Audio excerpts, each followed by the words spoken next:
대단하지 않아도 괜찮습니다. 나답게 살아가는 나와 너의 이야기 인박스 시작합니다. 안녕하세요. 안입니다. 여러분, 아름답다라는 말 자주 쓰시나요? 사전적 의미로는 즐거움과 기쁨을 줄 만큼 예쁘고 곱다 라고 해요. 여기서 흥미로운 건 이 단어의 뿌리에 여러 가지 가설이 있다라는 거예요. 그중 하나가 바로 아름답다의 아름이 나, 개인을 뜻했다는 가설이에요. 만약 이게 사실이라면 아름답다는 곧 나답다, 나다운 것, 그 사람다운 것이라는 의미가 되겠죠? 어떤 외적인 기준이 아니라 각자 자기다운 모습 속에서 진짜 아름다움이 나온다는 해석. 아직까지 확실하게 밝혀진 건 아니지만 그 자체로 마음을 울리는 너무 아름다운 이야기 아닌가요? 저는 이 가설이 참 좋더라고요. 왜냐면 나답다, 나다운 것이라는 의미도 좋지만 글자라는 것도 결국 나를 표현하기 위해 만들어진 거잖아요. 내 마음을 전하고 내 생각을 담고 나답게 살아가기 위한 도구. 너무 아름답지 않나요? 인박스스럽지 않나요? 그래서 오늘은 바로 그 나답다를 지켜주고 표현하게 해준 고마운 날, 한글날 특집으로 찾아와 봤어요. 오늘은 특히나 신경 써서 외국어는 사용하지 않으려고 해요. 평소에도 자주 쓰지는 않지만 더욱더 신경 써서 멋진 우리말, 한글로만 가득 찬 라디오를 해볼게요. 과연 어떨지.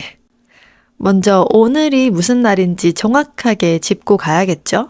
한글날. 오늘의 한글을 창제하고 세상에 반포한 것을 기념하며 우리 글자 한글의 우수성을 널리 알리는 날이에요. 한글날의 시작을 알아보려면 가장 먼저 세종대왕과 훈민정음을 빼놓을 수 없겠죠? 백성을 가르치는 바른 소리라는 뜻의 훈민정음은 세종대왕이 집현전 학자들과 함께 만든 28자의 글자를 말해요. 오늘날 우리가 쓰는 한글의 뿌리가 된 문자인 거죠. 한글날 자체의 역사는 비교적 근대에 시작됐어요. 1926년 조선어연구회가 처음으로 기념일을 정했는데요. 당시 이름은 한글날이 아니었어요. 바로 각야날이었어요. 한글을 배울 때 각야거겨 이렇게 시작하는 데서 따온 이름인 거죠. 이후 1928년 한글날로 명칭을 바꾸면서 지금까지 이어져 오고 있는 거고요. 근데 여기서 이상한 점이 있죠. 첫 기념일이 11월이라고 했는데 지금의 한글날은 10월 9일이잖아요? 이거는 왜 그럴까요? 그건 1940년 한글의 원리와 용법을 설명한 해설서 훈민정음 해례본이 발견되었기 때문이래요. 그 책에는 세종 28년 9월에 상순에 반포했다는 기록이 있었고 이에 따라 학계는 음력 9월 10일, 즉 양력 10월 9일을 훈민정음 반포일로 확정하게 된 거예요. 광복 후인 1945년부터 이 날짜가 공식적으로 기념하게 됐고 오늘날까지 이어져 오고 있는 거죠. 한때는 공휴일에서 빠졌었는데 2013년부터 다시 법정 공휴일로 지정되면서 이제는 온 국민이 함께하는 기념일이 된 거예요. 그래서 저희가 이번에 쉬게 된 거고요. 제가 이번 라디오를 준비하면서 되게 신선한 정보를 알게 됐어요. 북한에서도 한글날을 기념하고 있더라고요. 아니 이게 사실 생각해보면 당연한 건데 깊게 생각을 해본 적이 없었던 부분이라 되게 신선했어요. 우리한테 한글날이 10월 9일로 익숙하잖아요. 하지만 북한에서는 이름도 날짜도 다 다르더라고요. 북한은 조선 글날이라고 해서 1월 15일을 기념일로 삼고 있어요. 왜일까요? 왜 다를까? 이게 한글을 만든 시기와 반포한 시기가 다른데 우리나라는 훈민정음이 반포된 날을 기념한다면 북한은 훈민정음이 창제된 날을 기념하더라고요. 그리고 저희와는 다르게 달력에 표기는 하지만 공휴일로 지정하지는 않았더라고요. 즉, 저희처럼 쉬는 날은 아닌 거죠. 정말 신기하지 않나요? 저는 이걸 찾아보면서 너무 흥미롭고 재밌었어요. 이렇게 문자 탄생을 기념하는 경우가 드물다고 해요. 찾아보기가 힘들다고 하더라고요. 문자의 날을 가진 나라가 우리나라가 사실상 유일하다고 하는데, 맞나? 아무튼 그만큼 한글의 역사적 가치가 크다는 증거겠죠? 남과 북, 지금은 날짜도 다르고 부르는 명칭도 다르고 언어의 쓰임새도 조금씩 달라지고 있지만 그럼에도 불구하고 한글이 생긴 날을 잊지 않고 기념한다는 마음은 같다는 거. 저는 이 부분이 참 인상이 깊었어요. 결국 달력의 날짜는 다르지만 안에 담긴 본질은 동일하다라는 거. 한글은 우리의 뿌리이고 우리의 목소리이자 우리가 지켜야 할 소중한 자산이라는 거 잊지 말아야 돼요. 팔은 안으로 굽는다고 우리 것이 내 새끼라고 좋은 말만 하는 게 아니라 정말 한글은 위대하더라고요. 세계적으로 가장 과학적인 문자로 인정받고 극찬하는 데는 이유가 있어요. 왜냐하면 단순히 글자를 나열하는 것이 아니라 소리와 발음을 그대로 담아내는 체계로 만들어졌기 때문이에요. 네덜란드인가? 어디 언어학자 교수가 이런 말을 했대요. 한국인들은 세계에서 가장 좋은 알파벳을 발명했다. 한글은 간단하면서도 논리적이며 게다가 고도의 과학적인 방법으로 만들어졌다는 사실은 분명하다. 저도 자세하게는 몰라서 정확하게 설명드리기는 어려워요. 수박 겉핥기식으로 살짝 말을 해드리자면 자음은 발음기관의 원리를, 모음은 우주의 원리를 담고 있기 때문에 배우는 순간 곧바로 이 소리가 이렇게 만들어지는구나 하고 이해를 할 수 있다고 하더라고요. 그 덕분에 실제로 한글은 짧은 시간 안에 배울 수 있는 문자로 알려져 있어요. 세종대왕께서도 훈민정음 해례본 서문에 어리석은 사람이라도 열흘이면 익힐 수 있다고 말씀하셨어요. 이렇게 세계에 수많은 문자가 있는데 설계 철학과 과학적 원리를 동시에 갖춘 문자는 한글이 유일한 거죠. 그러니 유네스코에서도 세종대왕 문해상을 제정한 게 아닐까요? 여기서 박수 한번 가셔야죠. 그런데 사실 제가 생각하기엔 한글이 정말 어렵거든요. 발음도 어려운 게 많고 조사나 경어체도 사실 혼란을 겪기가 쉽고 문맥에 따라 의미가 달라지기도 하고 그래서 어리석은 사람이라도 열흘이면 익힐 수 있다? 너무 과대평가한 게 아닌가 우리를 아니 나를 저는 한글이 굉장히 어려운데 어떻게 그렇게 다들 잘하지? 웃긴 글을 봤는데 너무 공감돼가지고 하나 가져와 봤어요. 아니, 나는 한국인인데 이게 너무 공감되더라고요.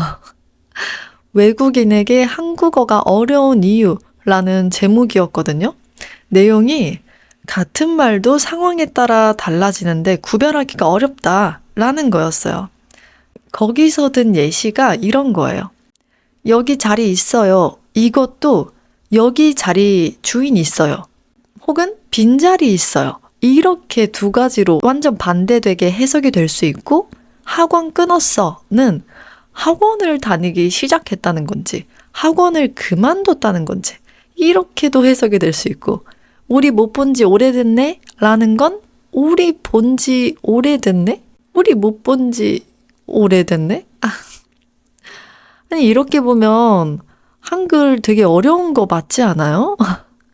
발음하는 건 쉽나?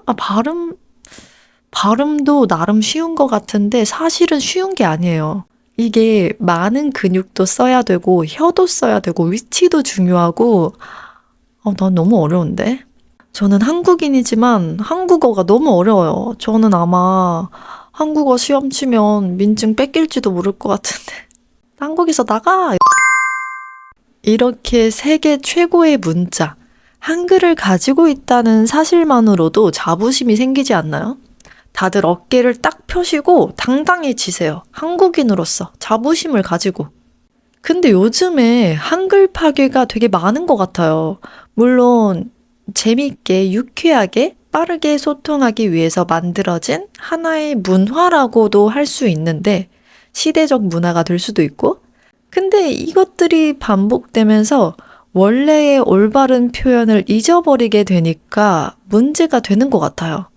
단순한 유행이면 좋지만 기본적인 맞춤법까지 흔들리는 걸 요즘 좀 자주 보는 것 같아요. 아니, 요즘이 아니지.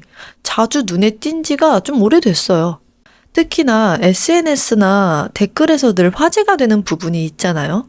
바로 맞춤법. 예를 들면 이런 거죠. 안 돼, 안 돼. 돼, 돼. 며칠, 몇일, 112, 112. 이 말로 표현하기가 좀 어렵네. 이런 것들을 정말 많은 분들이 헷갈려 하세요. 아니, 사실 그럴 수 있어요. 그럴 수 있지. 언어라는 건 원래 배워가면서 익히는 거고, 당연히 헷갈릴 수 있죠. 틀린 걸 알게 되면 고치면 되고, 제대로 써나가면 돼요. 근데 문제는 알려고 하지 않는 거죠. 아니, 또 사실 누군가랑 연락하는데 막 맞춤법이 지멋대로야. 이거를 지적하는 게 참 애매하잖아요. 상대방이 기분이 상할 수도 있는 거고, 괜히 예민하게 느껴질 수도 있는 거고, 또 불편할 수도 있는 거고. 그런데 저는 그럼에도 조심스럽게 틀린 건 틀렸다고 말은 해야 한다고 봐요. 아무도 말하지 않는다면 결국 잘못된 표현이 당연한 것처럼 굳어지는 거잖아요. 그분은 아무것도 모르고 계속 사용하실 테고. 따지고 보면 맞춤법이라는 건 서로를 정확히 이해하기 위한 약속인 거잖아요. 한글날인 오늘만큼은 우리 모두가 다시 한번 기본 점검을 하고 조금 더 바르게 쓰려고 노력해 봤으면 좋겠어요. 작은 차이가 모여서 우리말의 품격을 지켜주니까요. 그리고 무엇보다 맞춤법, 띄어쓰기만 잘해도 사람이 달라 보여요. 저는 그렇더라고요. 자, 그러면 여기서 잠깐 쉬어가는 타임으로 순 우리말 퀴즈를 한번 내볼게요. 그냥 재미로 들어보시고 맞춰보세요. 첫 번째 문제. 우유, 고구마, 가위 중에서 순 우리말이 아닌 것은 무엇일까요? 정답은 가위예요. 놀랍게도 가위는 순 우리말이 아니라 몽골에서 들어온 말이라고 하더라고요. 너무 놀랍지 않나요? 가위? 너무 우리말 같은데? 그럼 두 번째, 고추, 바늘, 구두 중에서 순 우리말이 아닌 것은 무엇일까요? 정답은 구두예요. 알고 계신 분들도 있을 것 같아요, 이거는. 저는 몰랐지만 구두의 어원이 쿠츠라는 일본어로 명시되어 있다고 하더라고요. 되게 신선했어요. 구두? 쿠츠? 뭔가 사람들이 많이 알 수 있겠는데? 그리고 마지막 세 번째, 감자, 마늘, 오이 중에서 외래어는 무엇일까요?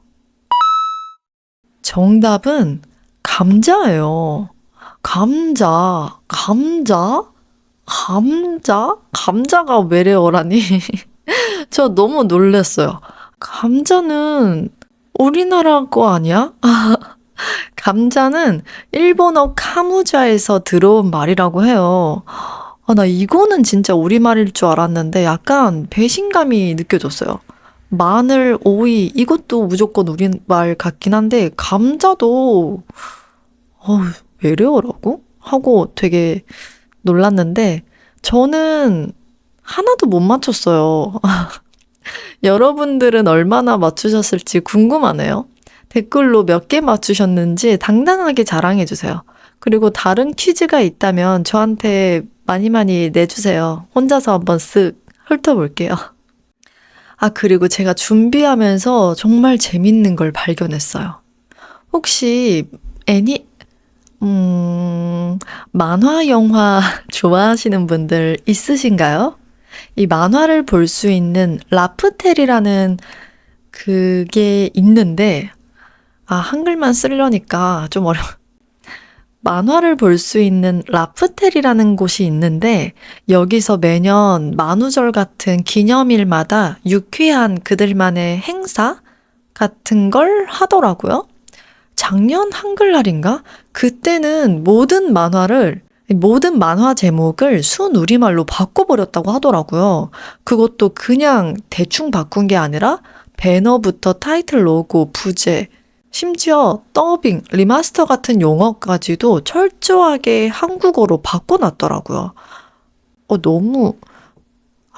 근데, 한글로 표현을 못하겠. 만화를 좋아하는 사람으로서 정말 웃겼어요. 제가 몇 개 읽어드릴게요. 스파이 패밀리는 간첩가족. 최애의 아이는 가장 사랑하는 아이. 아따맘마는 아따 어머니. 이거는 진짜 맞는 말이긴 해. 하이큐는 배구. 이거는 그냥 내용을 적은 거 아니야?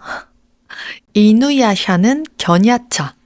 슬림덩크는 강하게 내리꽂기.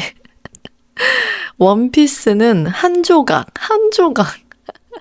포켓몬스터는 주머니 괴물. 진짜 너무 웃기지 않나요? 원래 뜻 그대로 바꿨을 뿐인데 이렇게 보니까 되게 하찮아 보이기도 하고 한편으로는 정말 신선하게 느껴지더라고요. 평소에 외국어로 당연하게 쓰던 이름들이 갑자기 우리말로 바뀌니까 마치 낯선 세상에 온 것 같은 기분이었어요.